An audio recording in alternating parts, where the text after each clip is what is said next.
ನಮಸ್ತೆ ವೀಕ್ಷಕರೇ, delicious veg food ಚಾನಲ್ಗೆ ಸ್ವಾಗತ. ಈ ದಿನ ನಾನು ಬೆಳಗಿನ ತಿಂಡಿಗೆ ಪನ್ನೀರಿಂದ ಬೇರೆ ಒಂದು ರೆಸಿಪಿ ಮಾಡೋಣ ಅಂತ ಅಂದ್ಕೊಂಡಿದ್ದೆ. ಯಾವಾಗಲೂ ಗ್ರೇವಿ ಎಲ್ಲ ಮಾಡ್ತಿರ್ತೀವಿ. ಸೊ ಇವತ್ತು ಮಹಾರಾಷ್ಟ್ರೀಯನ್ ರೆಸಿಪಿ ಪನ್ನೀರ್ ತೇಚಾ ಅಂತ ಮಾಡ್ತಿದ್ದೀನಿ. ಸೊ ಪನ್ನೀರ್ ತೇಚಾ ಒಂದು ಸ್ವಲ್ಪ ಸ್ಪೈಸಿ ಆಗಿರುತ್ತೆ. ಸೊ ನಾವು ಹಾಗೆ ಕೂಡ ತಿನ್ಬೋದು, ಪನ್ನೀರ್ ಟಿಕ್ಕಾ ಕೂಡ ಥರ ತಿನ್ಬೋದು. ನಾನಿವತ್ತು ಅದನ್ನು ಚಪಾತಿ ಜೊತೆಗೆ ನಂಚ್ಕೊಳ್ಳೋಕ್ಕೆ ಮೊಸರು ರಾಯ್ತ ಮತ್ತು ಪನ್ನೀರ್ ತೇಚನ ಮಾಡ್ಕೊಂಡಿದ್ದೀನಿ. ಸೊ ಪನ್ನೀರನ್ನ ಹೇಗೆ ಮಾಡೋದು ನೋಡೋಣ ಬನ್ನಿ. ಮೊದಲು ಒಂದು ಪಾತ್ರೆಗೆ 1.5 ಲೀಟ್ರ್ ಹಾಲು ತೊಗೊಂಡಿದ್ದೀನಿ. ಸೊ ಅದನ್ನು ಕಾಯಿಸ್ಕೊತಾ ಇದ್ದೀನಿ. ಮತ್ತೊಂದು ಕಡೆ ಸೋಸೋದಕ್ಕೆ ಒಂದು ಬಟ್ಟೆ ಇಟ್ಕೊಂಡಿದ್ದೀನಿ ಮತ್ತು ಒಂದು ನಿಂಬೆಹಣ್ಣನ್ನು ಹಾಲು ಕಾದ್ಮೇಲೆ ಅದಕ್ಕೆ ನೀಟಾಗಿ ಹಿಂಡ್ಕೊಂಬಿಡೋಣ. ಒಂದು ಅರ್ಧ ಅಥವಾ ಒಂದು ನಿಂಬೆಹಣ್ಣನ್ನ ಇಟ್ಕೋಬೋದು. ಅದನ್ನು ನೀಟಾಗಿ ಬಿಸಿ ಆಗ್ತಿದ್ದಂಗೆ ಹಾಲು ಅದನ್ನು ನೀಟಾಗಿ ಅದರೊಳಗಡೆ ಹಿಂಡಿದಾಗ ಅದು ಸ್ವಲ್ಪ ನೀರಾಗಿ ಒಡೆಯುತ್ತೆ. ಒಂಥರ ನೋಡಿ ಸ್ವಲ್ಪ ಒಡೆಯೋಕ್ಕೆ ಸ್ಟಾರ್ಟ್ ಆಗುತ್ತೆ. ಒಂದು 5 ರಿಂದ 10 ನಿಮಿಷ ಕಾಯಿಸ್ತಾ ಇದ್ದಾಗ ಮೆತ್ತಗೆ ನಿಧಾನಕ್ಕೆ ಕಲಿಸ್ತಾ ಇರಬೇಕು. ಆದಷ್ಟು ಸಣ್ಣ ಉರಿನಲ್ಲೇ ಮಾಡಿ, ಮೀಡಿಯಮ್ ಫ್ಲೇಮಲ್ಲಿ. ನೋಡಿ ಈಗ ಹೊಡಿತಾ ಇದೆ, ಸ್ವಲ್ಪ ಮೊಸರಾಗ್ತಾ ಇದೆ. ನಿಧಾನಕ್ಕೆ ಕಲಿಸ್ಕೊತಾ ಇರಬೇಕು, ತಳ ಹಿಡಿದಂಗೆ. ನೋಡಿ ಯಾವ ಥರ ಆಗ್ತಾಯಿದೆ ಇದು ಅಂತ. ನೀರು ಮತ್ತು ಇದು ಫ್ಯಾಟು ಸಪ್ರೇಟ್ ಆಗುತ್ತೆ ಇದರಲ್ಲಿ. ಇದು ಗುಡ್ ಪ್ರೋಟೀನ್ ಕೂಡ, ಹೆಲ್ತ್ಗೆ ಒಳ್ಳೆಯದು. ಮಕ್ಕಳಿಗೆ ತುಂಬ ಇಷ್ಟ ಆಗುತ್ತೆ ಇದು. ಈ ಕನ್ಸಿಸ್ಟೆನ್ಸಿವರೆಗೂ ನಾವು ನೀಟಾಗಿ ಮಾಡ್ಕೋಬೇಕು. ಈಗ ನೋಡಿ ಸಪ್ರೇಟ್ ಆಗ್ತಾಯಿದೆ. ಈಗ ನೀರು ಮತ್ತು ಹಾಲು ಹೇಗೆ ಮೊಸರೆಲ್ಲ ಒಡೆದು ಸಪ್ರೇಟ್ ಆಗ್ತದೆ ನೋಡಿ. ಈಗ ಅದಕ್ಕೆ ನಾವು ನಿಧಾನಕ್ಕೆ ಮಿಕ್ಸ್ ಮಾಡ್ಕೊತಾ ಇರೋಣ. ನೋಡಿ ವೀಕ್ಷಕರೇ, ಹೇಗೆ ಅದು ಹೊಡೆದು ಸಪ್ರೇಟ್ ಆಗ್ತಾಯಿದೆ. ನಂತರ ಈಗ ನೋಡಿ ಎಲ್ಲ ನೀಟಾಗಿ ಹಿಂಗೆ ಸಪ್ರೇಟಾಗಿ ಬರುತ್ತೆ ನಾವು ಹಿಂಗೆ ಮಾಡಿದಾಗ ಒಂದು ಹಂತದಲ್ಲಿ. ಸೊ ಇಲ್ಲಿಗೆ ನಾವು ಸ್ಟವ್ನ ಆಫ್ ಮಾಡಬೇಕು. ನಂತರ ಅದನ್ನು ಒಂದು ವೈಟ್ ಬಟ್ಟೆನಲ್ಲಿ ಸೋರಿಸ್ಕೋಬೇಕು. ಸೊ ನೀರಿನ ಅಂಶ ಎಲ್ಲ ಹೋದ್ಮೇಲೆ ಮತ್ತು ಇದನ್ನು ಒಂದು ಫ್ರೆಶ್ ವಾಟರಲ್ಲಿ ಕೂಡ ನಾವು ಅದನ್ನು ವಾಶ್ ಮಾಡ್ಕೋಬೇಕು. ಯಾಕಂದರೆ ನಿಂಬೆಹಣ್ಣು ಇಟ್ಟಿರ್ತೀವಲ್ಲ, ಬೇರೆ ಒಂದು ಇದೆಲ್ಲ ಗಲೀಜೆಲ್ಲ ಹೋಗೋಕ್ಕೆ ಒಂದು ಸ್ವಲ್ಪ ತಣ್ಣೀರಿಂದ ವಾಶ್ ಮಾಡ್ಕೋಬೇಕು. ನಂತರ ಅದನ್ನು ಒಂದು ಬಿಳುವಾದ ಬಟ್ಟೆನ ಹಾಕ್ಕೊಂಡಿರ್ತೀವಲ್ಲ ಅದನ್ನು ನೀಟಾಗಿ ಹಿಂಡ್ಕೋಬೇಕು. ನೀರಿನ ಅಂಶ ಹೋಗೋ ತನಕ ನೀಟಾಗಿ ಟೈಟಾಗಿ ಬಿಸಿ ಇರುತ್ತೆ, ಸ್ವಲ್ಪ ನಿಧಾನಕ್ಕೆ ನೋಡಿಕೊಂಡು ಹಿಂಡ್ಕೋಬೇಕು. ಕ್ಲೀನಾಗೆಲ್ಲ ನೀರಿನ ಅಂಶ ಹೋಗ್ಬೇಕು. ನೋಡಿ ಈ ಥರ ಡ್ರೈ ಆಗಬೇಕದು.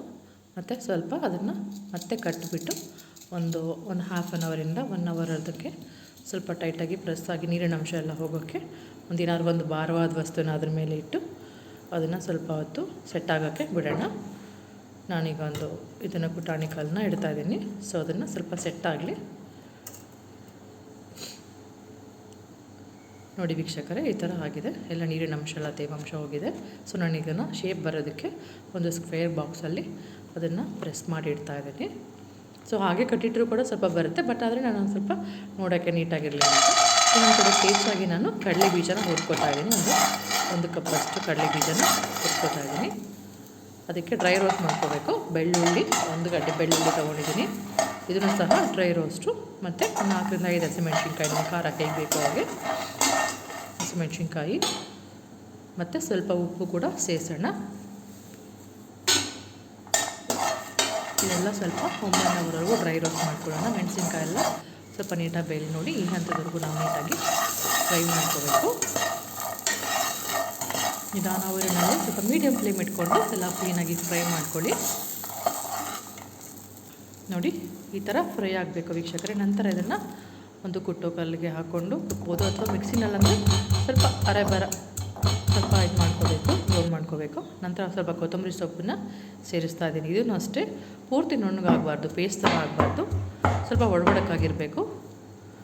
ಇನ್ನು ಸ್ವಲ್ಪ ತರ್ತರಿಯಾಗಿ ಮಾಡ್ಕೋಬೋದು. ಸ್ವಲ್ಪ ನಾನು ಜಾಸ್ತಿನೇ ತರ್ತರಿಯಾಗಿ ಮಾಡ್ಕೊಂಡಿದ್ದೀನಿ. ಇನ್ನೊಂಚೂರು ಪೌಡ್ರ್ ಮಾಡ್ಕೋಬೋದು. ನೋಡಿ ಈಗ ನಾನು ಪನ್ನೀರನ್ನ ತೆಗಿದ್ದೀನಿ ಬಾಕ್ಸಿಂದ. ಯಾವ ಶೇಪಲ್ಲಿ ನೀಟಾಗಿ ಹೀಗೆ ಬಂದಿದೆ ನೋಡಿ ವೀಕ್ಷಕರೇ. ಈ ಬಾಕ್ಸಿಗೆ ನಾನು ಹಾಕಿದ್ದೆ, ಸ್ವೀಟ್ ಬಾಕ್ಸ್ಗೆ. ನೋಡಿ ಯಾವ ರೀತಿ ಕಾಣ್ತಿದೆ ಪನ್ನೀರು.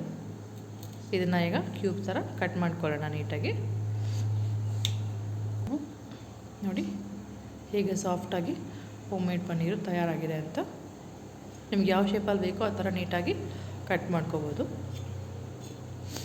ನೋಡಿ ವೀಕ್ಷಕರೇ, ಪನ್ನೀರು ಎಷ್ಟು ನೋಡೋಕ್ಕೆ ಎಷ್ಟು ಚೆನ್ನಾಗಿದೆ. ಇದಕ್ಕೆ ನಾವು ನೀಟಾಗಿ ನಾನು ಸ್ವಲ್ಪ ರಫಾಗಿ ಮಾಡ್ಕೊಂಬಿಟ್ಟಿದ್ದೀನಿ.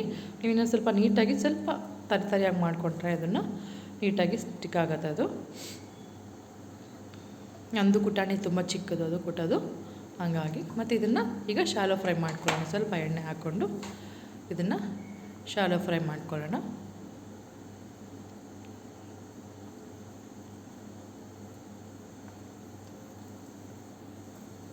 ನಾನು ಕೆಲವನ್ನ ಅದಕ್ಕೆ ಇದು ಮಾಡಿದ್ದೀನಿ, ನನ್ನ ಹಸ್ಬೆಂಡ್ಗೆ ಆ ಥರ ಚಿಕ್ಕಾಗಿರೋದು ಬೇಡ ಅಂತಂದರು. ಸೊ ನಂಗೆ ಖಾರ ಜಾಸ್ತಿ ಬೇಡ ಅಂತಂದರು, ಹಾಗಾಗಿ ನಾನು ಅವ್ರಿಗೆ ಪನ್ನೀರ್ ಜೊತೆನೇ ಮಿಕ್ಸ್ ಮಾಡಿ ಈ ಥರ ಮಾಡಿದ್ದೀನಿ. ಮಿಕ್ಕಿದ್ದೆಲ್ಲ ಒಂದು 4-5 ಪೀಸ್ನ ನಾನು ಸ್ಪೈಸಿಯಾಗಿರಲಿ ಅಂತ ಅದನ್ನು ಫುಲ್ಲು ಕವರ್ ಮಾಡಿದ್ದೆ, ಅದನ್ನು ಸ್ಟಫ್ ಮಾಡ್ಕೊಂಡಿದ್ದೆ. ನೋಡಿ ವೀಕ್ಷಕರೇ, ಪನ್ನೀರ್ ತೇಜ ರೆಡಿಯಾಗಿದೆ. ನೋಡಿ ಎಷ್ಟು ಸ್ಪೈಸಿಯಾಗಿ ಹೇಗಿದೆ ಅಂತ. ನೋಡಿ ಸಾಫ್ಟಾಗಿದೆ, ಹೊರಗಡೆ ಕ್ರಿಸ್ಪಾಗಿದೆ, ನೋಡ್ಬೋದು ನೀವು.